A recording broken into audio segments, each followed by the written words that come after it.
Pemirsa, kasus kekerasan terhadap anak di Kabupaten Kota Waringin Timur mengalami peningkatan cukup signifikan dalam kurun waktu 2 tahun terakhir.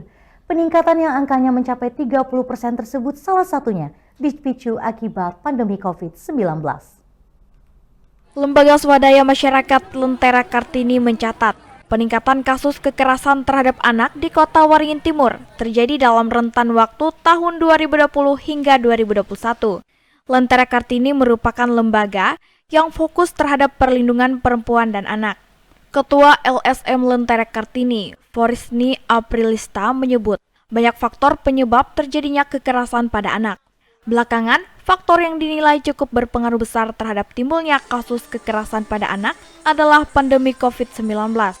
Selama 2 tahun pandemi COVID-19, banyak terjadi PHK dan tingkat pengangguran tinggi yang memicu masalah keluarga hingga terjadinya KDRT. Hal itu berujung pada menurunnya pengawasan orang tua terhadap anak, hingga anak muda dan rawan menjadi korban kekerasan seksual. Bahkan peningkatan kasus kekerasan terhadap anak selama pandemi mencapai hingga 30% dibanding sebelum wabah COVID-19 merebak. Selama 2 tahun lebih ya kita mengalami masa pandemi, itu artinya banyak sekali terjadi kayak pemutusan hubungan kerja ya, kemudian tingkat pengangguran yang tinggi itu otomatis artinya pemicu masalah di dalam keluarga rumah tangga. Nah itu juga memicu peningkatan kekerasan terhadap perempuan artinya KDRT, kemudian juga akibat dari stres-stres itu dan pengawasan terhadap anak menjadi abai. Dan itu salah satu juga yang menyebabkan anak dengan mudah menjadi korban kekerasan seksual.